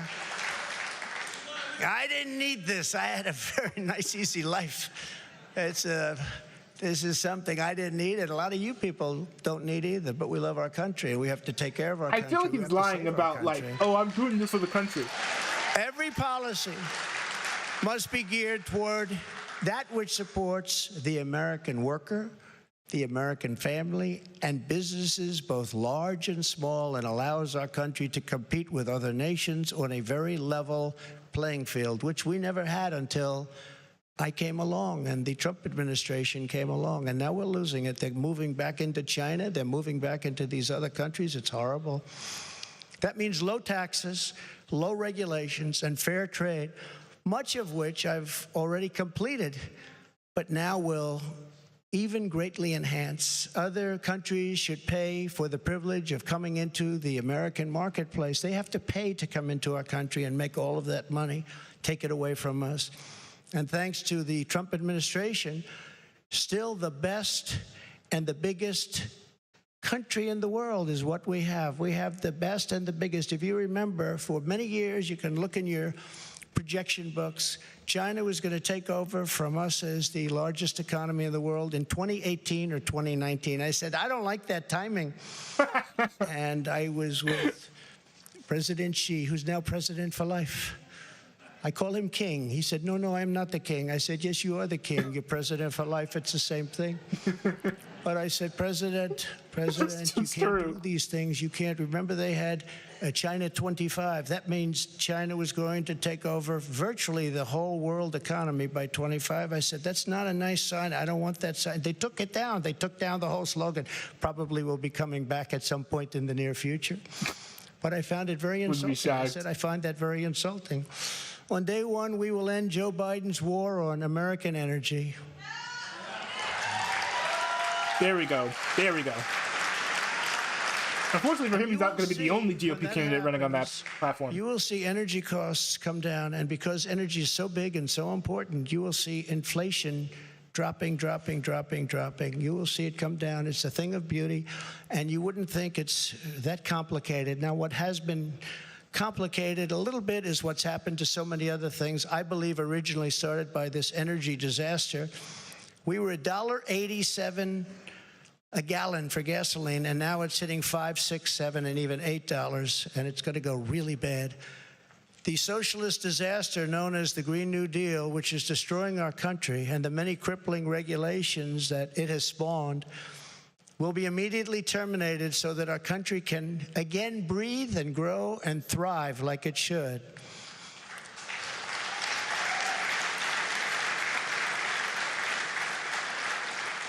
It's very, very much hurting our country. Germany tried it, you know. Germany tried it. They were up for about a year. Remember I sent to Angela. Remember Angela? Do you remember Angela? Nobody's remembering her now. Angela Merkel? Yeah, I Merkel, kind of remember her. sent her a white flag of surrender. She said, but why do you send this to me, Donald? I said, Angela, I sent it to you because this is a flag of surrender. You are getting 78% of your energy from Russia. And when that happens, history has proven that it's not good for Germany. Just take a look over the last 150 years. It hasn't been good. What I didn't know would take place so fast. And Germany closed, as you know, all of its coal-powered plants and its nuclear plants. They closed everything, and now they're building coal plants, and they're building them fast. And China's building a coal plant every week. Every week they open up another, and then they talk about all of the things that they do environmentally. They are watching us die with the Green New Deal, with our windmills and with our solar that doesn't have the power to fire up our great factories and our great plants. Exactly. Me and ISM were talking about this earlier today, actually. As it happens, remember, economic security is national security, and that's what it is. We need economic security. That is why we will launch an all-out campaign to eliminate America's dependence on China. We will bring our supply chains, which are a disaster right now. You can't get anything, and good luck getting a turkey for Thanksgiving. Number one, you won't get it, and if you do, you're going to pay 3 to 4 times more than you paid last year. But we will bring our supply chains and fact check that one is clear hyperbole. Base back home, as we were strongly doing during the Trump administration, and we will systematically bring back wealth, health, and success to the American middle class and to America itself. Please. Yeah, please sit down. I feel so guilty having you stand. Sure. Yeah. No, you've been standing for the whole event. I feel very guilty. I don't want that to happen. To every worker and family struggling to survive in the Biden economy with inflation destroying your family and your life, this campaign will be for you. Help is on the way. Joe Biden has abolished America's borders. We are going to restore and secure America's borders just like we had them before, best ever. We built the wall, and now we will add to it. Now, we built the wall, we completed the wall, and then we said, let's do more, and we did a lot more. And as we were doing it, we had an election that came up, and when they came in, they had 3 more weeks to complete the additions to the wall, which would have been great, and they said, no, we're not going to do that. And that's when I realized that they actually want to have this disaster known as open borders. Hard to believe, isn't it? But one of the reasons we had so much success at the border was because of the fact that 2 things. We got Mexico to give us free of charge 28,000 soldiers. That helps. And President of Mexico is a great gentleman, by the way. Socialist, but that's okay. He can't have everything. But he's a great man and a great friend of mine. But 28,000 soldiers while we were building the wall. And then when the wall was finished, that's how we set all these records. We have records that nobody can even compete with. Right now, it's a disaster. I believe it's 10 million people coming in, not 3 or 4 million people. They're pouring into our country. We have no idea who they are and where they come from. We have no idea what's happening to our country. We're being poisoned. Within moments of my inauguration, catch and release will be gone forever. Remain in Mexico. Remain in Mexico, which was so important. Everybody came in here, they remained here, and they never left. And you couldn't get them, you couldn't find them. I had a policy, remain in Mexico. And if you think it was easy for me to get the president of Mexico to agree to that, it wasn't. But we got it. And they terminated it, can you believe? So now they come in here, they stay, and we have no idea where they are. They get lost. And it's very dangerous for our country. And again, I'll say, we're going to pay a big price someday for what they're doing. We will begin the process of safely removing the illegal alien criminals that have been unlawfully allowed into our country. Granted, we have no choice. I will say this, though, is that... And in restoring border security, we will stop the flow of deadly drugs and horrible human trafficking, which both have been set upon us like Never before. The human trafficking, you think of it as an ancient. Okay, I'm just gonna talk over him. He's not gonna stop talking at this point. Because The thing about the illegal immigration thing ever been in history is, and we stopped them at the southern border, which is the #1 port. I don't know. I think that it would be almost impossible to get rid of all the illegal immigrants. I think also giving illegal immigrants the option of becoming legal citizens while they're here many times isn't a terrible Biden move. and the radical left had left.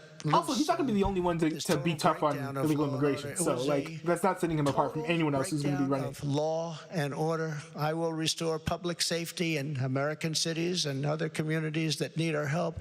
And if they don't want our help, we're going to insist that they take our help this time. Because, you know, the Democrat governors, these are all Democrat cities. The governors and mayors are supposed to ask for the help, and they would never ask for the help. And yet people are being shot and killed at random like nobody's ever seen before.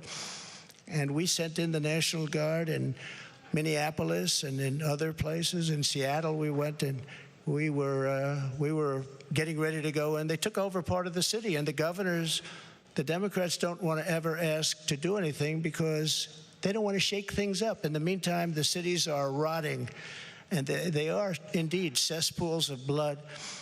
So we're going to go and help them, even if they don't want the help. We will give our police back their authority, resources, power, legal protection, and we will give them back their respect. They're great people.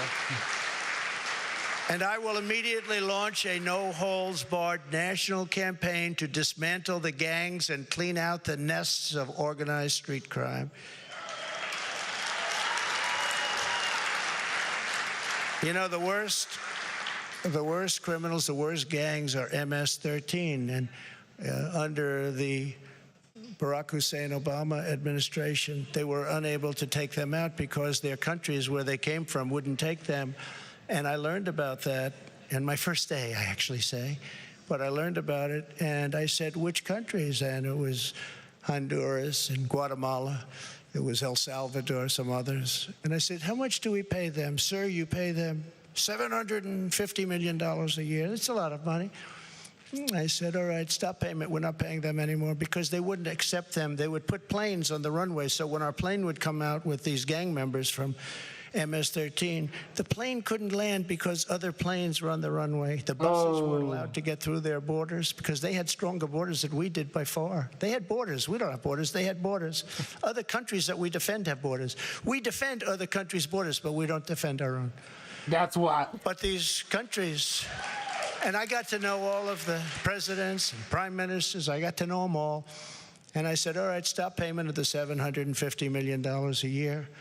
They won't take them. And you could not get anybody back in because they sent them out. They didn't just come out. They sent them out. They don't want the bad ones. They want to keep their good ones. They don't want the bad ones. These are gang members that will kill, and they like using knives because a knife is more painful than a gun. You've read the stories. MS-13. These are savages. They say, oh, please don't use that name. They're people. No, they're not. These are savages.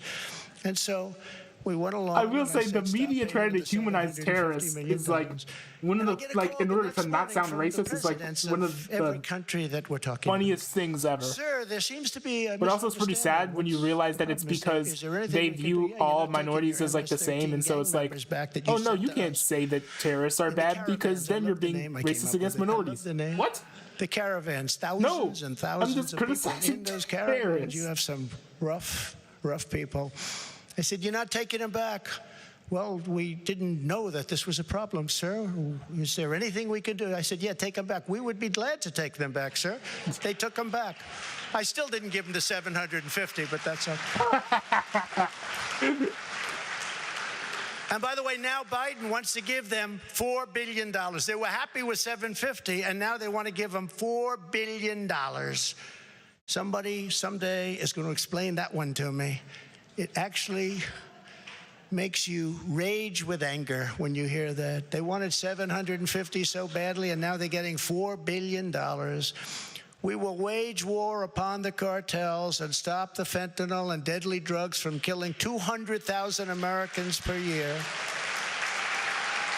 I wonder how long this is going to go. He's been talking for an hour. For legislation ensuring that drug dealers and human traffickers, these are terrible, terrible, horrible people who are responsible for death, carnage, and crime all over our country.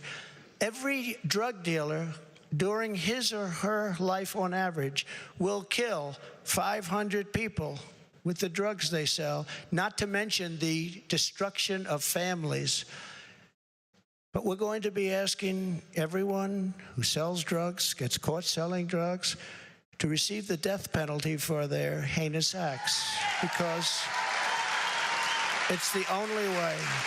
Wow. We don't need any more blue ribbon committees. We don't need, I don't like to say this, and I don't even know if the American public is ready for it. And a lot of my people say, please don't say that, sir. That's not nice. They kill 500 people each on average.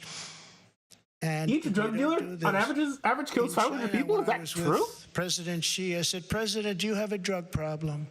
No, no, no, no, we don't. He looked at me like I didn't know what I was doing.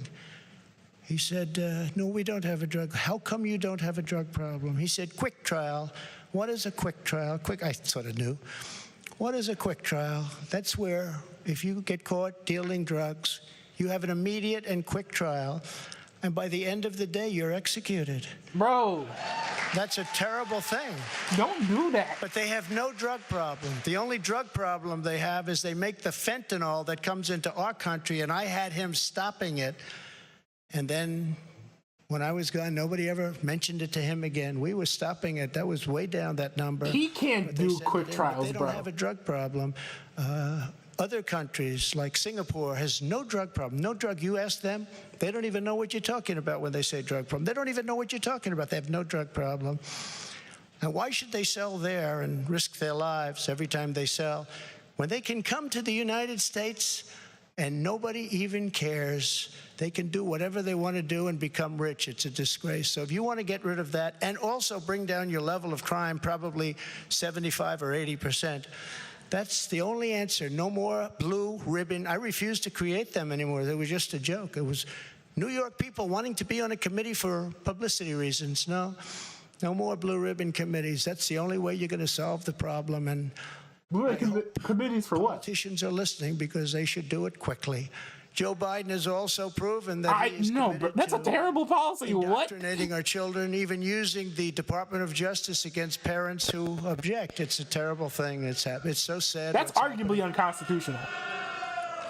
When I'm in the White House, our schools will cease pushing critical race theory as they were. He should not do a totalitarian takedown of critical race theory from schools. Insanity. Like, I think CRT is like terrible as heck, but we'll get them to that's something that each teacher, each parent will be the president should who be able to pick fixes education in America. We were by voting in like their local precinct or whatever, or like making their voices heard in school councils. Right.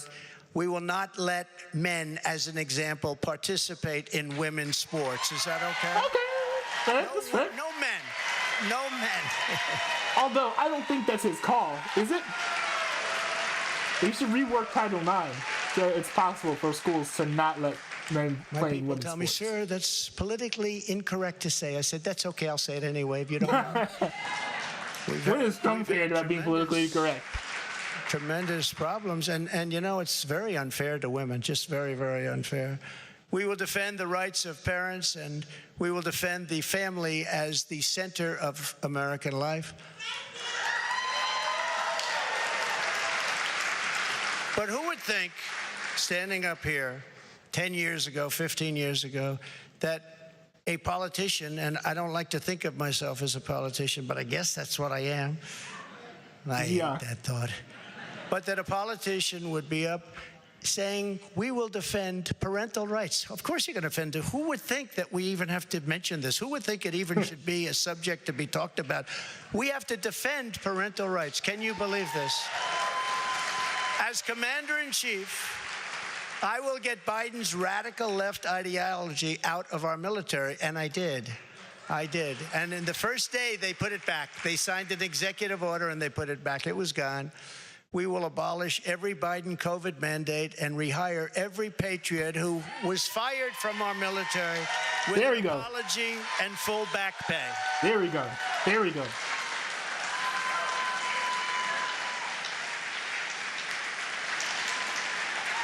One of the best things he's announced here. And they deserve an apology, and they deserve full back pay, and they'll get it. And unlike Biden possibly getting us into World War III, which can seriously happen, I will keep America out of foolish and unnecessary foreign wars, just as I did for 4 straight years. We will again have peace through strength. That's all it is. As events overseas have shown, to protect our people from the unthinkable threat of nuclear weapons and hypersonic missiles, the United States must also build a state-of-the-art, next-generation missile defense shield. We need it. The power of something like what Israel has. Okay, I can see that. Of a word that I refuse to say, nuclear. We have to have it. We need a defense shield. And we have to do it, and we actually have the technology, and we're going to build it. Just as I rebuilt our military, I will get this done. I rebuilt our entire military, which nobody talks about.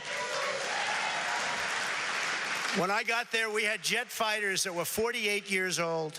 We had bombers that were 60 years old. We had bombers where their grandfathers flew them when they were new. And now the grandchild is flying the bomber, but not anymore. But as I have said before, the gravest threats to our civilization are not from abroad, but from within. None is greater than the weaponization of the justice system, the FBI, and the DOJ. We must conduct a top-to-bottom overhaul to clean out the festering rot and corruption of Washington, D.C.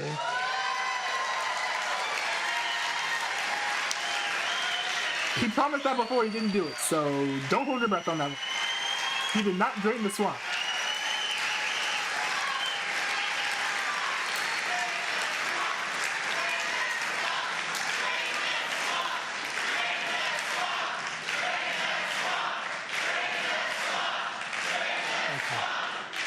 Thank you. He's not going to drain the swamp.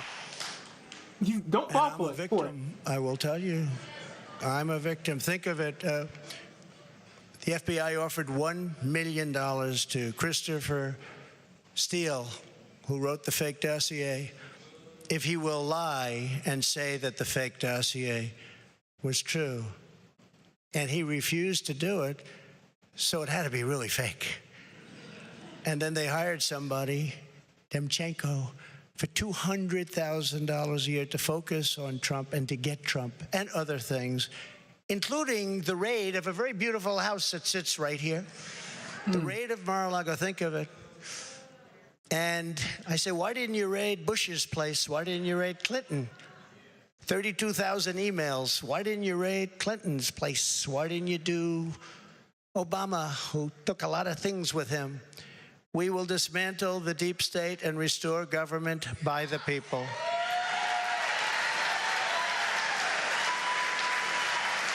To further drain the swamp, I will push for a constitutional amendment to impose term limits on members of Congress. It's time. It's time. There we go. There we go. Finally. And I will ask for a permanent ban on taxpayer funding of campaigns, a lifetime ban on lobbying by former members of Congress and cabinet members. Whoa.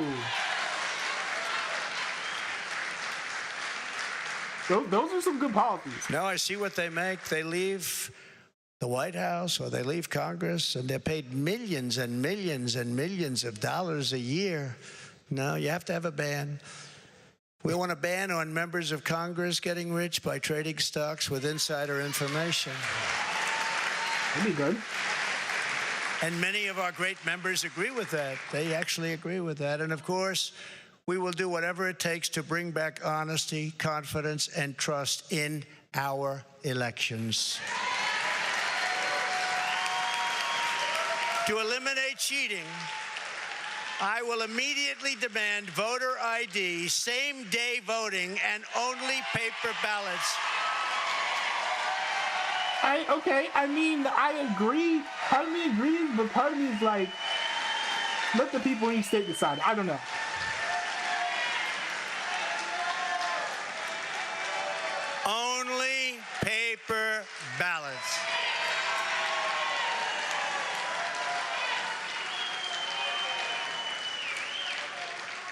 France just had an election. 36 million people voted. It was all done by 10 o'clock in the evening. No complaints.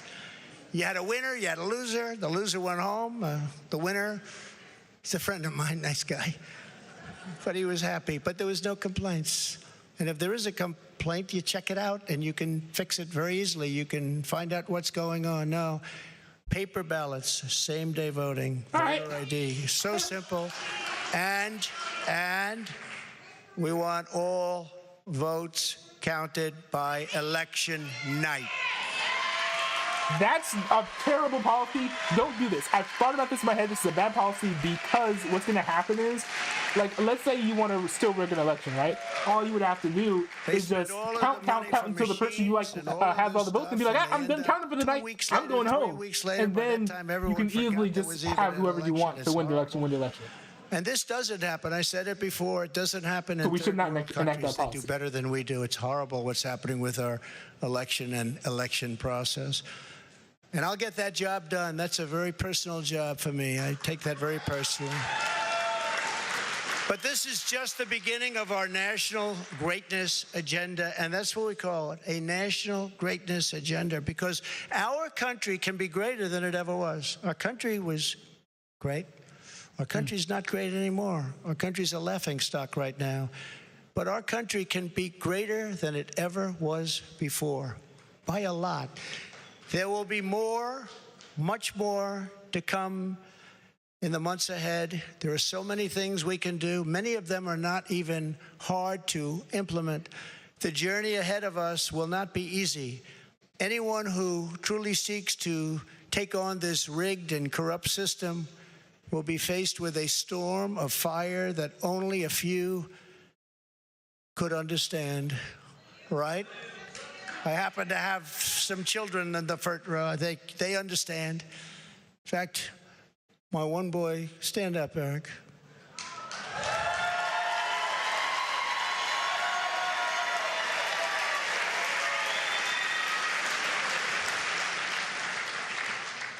I think he got more subpoenas than any man in the history of our country. So unfair. Al Capone, you all heard of the great gangster? Al Capone got far less. Billy the Kid got almost none. Jesse James, no. Eric Trump got more subpoenas. He's a PhD in subpoenas. They come from Congress. That's crazy. And I appreciate the job you do and the abuse that you've taken. I really do.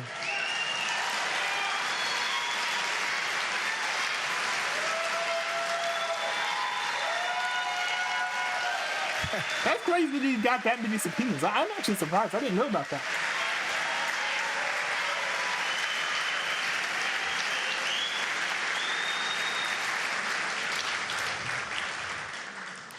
And it hasn't been a joyride for our great First Lady either. It hasn't been a joyride. Stand up, honey. Yeah.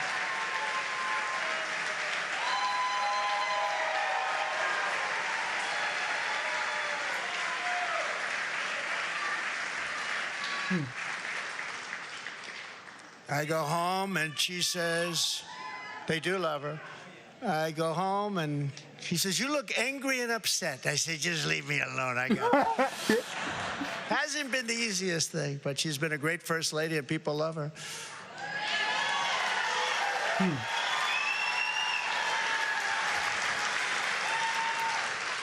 We will be resisted by the combined forces of the establishment, the media, the special interests, the globalists, the Marxist radicals, the woke corporations, the weaponized power of the federal government, the colossal political machines, the tidal wave of dark money, and the most dangerous domestic censorship system ever created by man or woman, the most dangerous system we've ever had.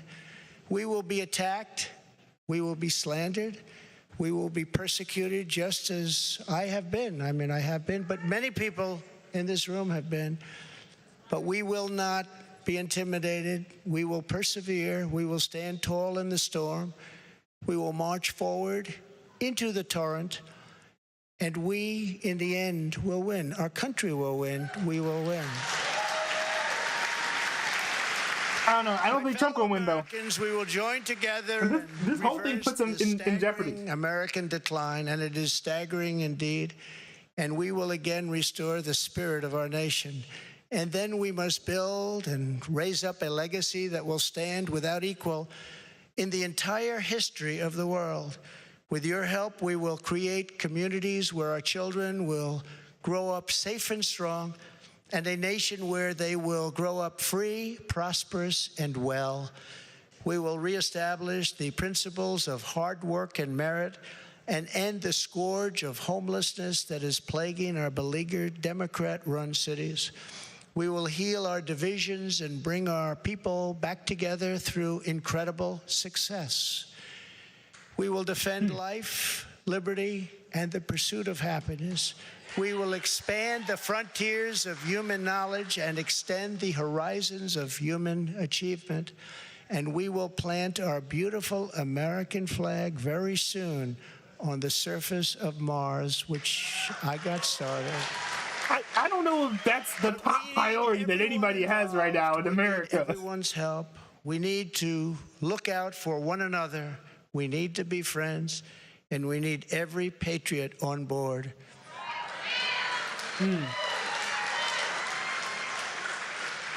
Because this is not just a campaign. This is a quest to save our country. Talking about saving our country. Now, I think it's hard for you to tell if he's doing it just because he wants to be the spotlight again, but I feel like that's the Occam's razor explanation. Thank you. Thank you very much. Thank you very much. I am asking for your vote. I am asking for your support. And I am asking for your friendship and your prayers on this very incredible but dangerous journey. If our movement remains united and confident, then we will shatter the forces of tyranny and we will unleash the glories of liberty for ourselves and for our children and for generations yet to come. America's golden age is just ahead, and together we will make America powerful again. Interesting. Interesting. We will make America wealthy again. I see. And then he's going to Make America Great Again. We will make America strong again. We will make America proud again. We will make America safe again. We will make America glorious again. What are the hand motions? And we will make America great again. Thank you very much. God bless you all. Thank you. That was really interesting. I'm gonna stop that before I get copyright or whatever.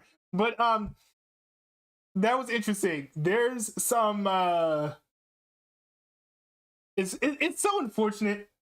Trump has some good policy ideas, I think. There's some that are horrendous, like the quick trials concept. But overall, like, I can't say that I'm 100%, opposed to a lot of the things that he brought up on policy perspective, but just, it's not his time. He's out of touch with the entire GOP, and yet somehow has like a sizable and somewhat captive audience. This is just not. I feel like this is not gonna turn out well for Trump. He's not gonna beat DeSantis. I really do think that this is actually gonna end up being kind of a similar situation as what we had in 2016, where we had Cruz versus Rubio, because they're not the exact same policy wise, but they're similar. They appeal to the same base. Trump and DeSantis. They appeal to the same base. But at the end of the day, it's like they're so similar they might cancel each other out, and that would be terrible. Aware of anything related? Oh, hold on, no, they're not covering it anymore. NBC News did have coverage earlier, and Chuck Todd looked like he was crying, but they don't have that up anymore. Let's see. I know that they're probably. I'm sure it'll be tough to watch, but here we go. Let's try and watch a little bit of this. Good for him. So I'll explain why it's good, as we go along here. So he unveiled a plan that I think he's calling the National Greatness Agenda. He kind of said it as an aside in the speech. He talked about some new ideas he has for election reform, a couple of which I like. There's a lot of twists and turns in this analysis, okay, and a bunch that, of course, I don't like. It's interesting that there are things in this that he likes. With lies and fabrications and weird bragging that doesn't make any sense and misstatements. I will say this has to be one of the strangest speeches I've heard from him. Speech was because there were some moments where I was like, the reason is because he went back. This is a strange aside for him to be making. He usually doesn't make asides like this. Based on whether I liked it. Of course, every part of it. No, again, to be fair, not every part, but overwhelming majority of the speech, it was absurd, right? But I'm not judging it based on accuracy. It wasn't that bad, honestly, of a speech. Well, in the Republican primary, and although it was strange. Prompter tonight, and so. They know that when he goes off prompter, he has trouble because he says some things that his audience loves, but he also makes mistakes. And he went off prompter a couple times and made mistakes. But whoever wrote the speech went back to classic Trump demagoguery. And in politics, that works. In the Republican Party, it works even better. So this speech was designed for the Republican voters and probably got the job done 80 to 90% of the way. I mean, this is just the very beginning. No one else has announced whether he can actually win is an open question. I still have it at about 50-50. So if you're counting him out, don't. He hit all of his themes. So what are they? Wait.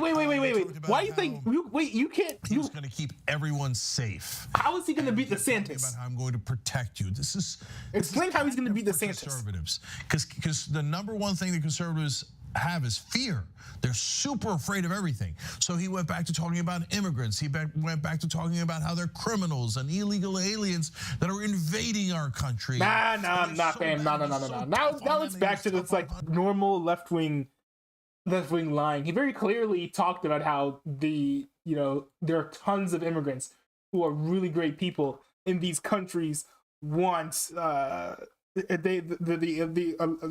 it comes to like allowing illegal immigration, they prefer to allow those who are like criminals or whatever to leave the country or whatever, because of course you don't want your own murderers running rampant in your own country. Imagine if we took all of our serial killers and shipped them off to like a foreign country, right?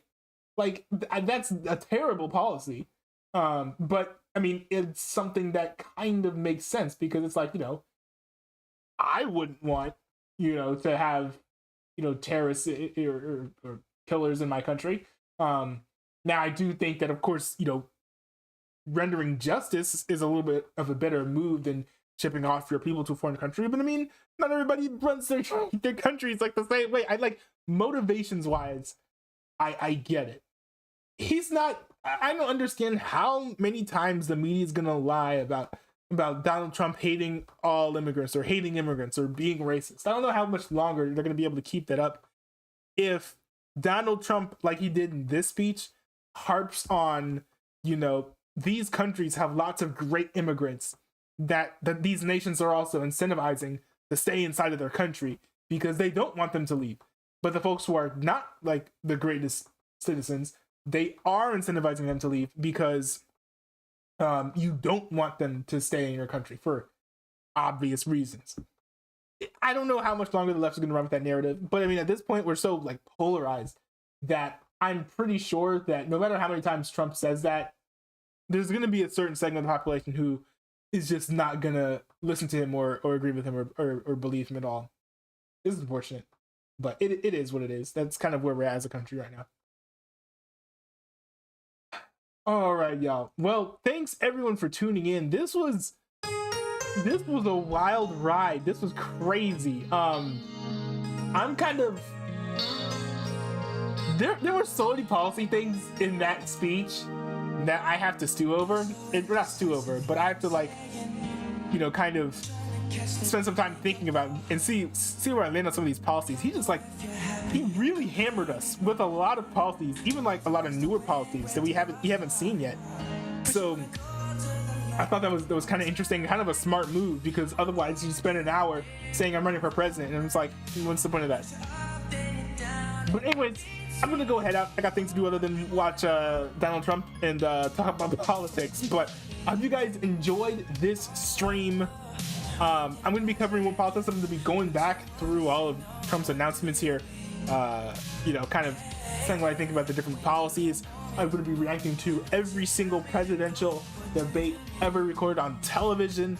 I'm also going to go through some polls to see how homophobic and transphobic I am. There are a lot of things I'm doing in these upcoming streams here. I hope you guys enjoyed them.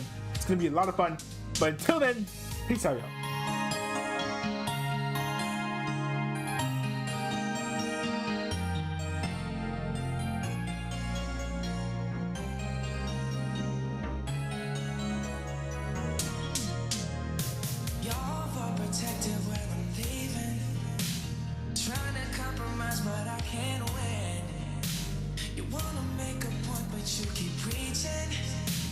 You had me from the start, won't let this end. First you wanna go to the left, then you wanna turn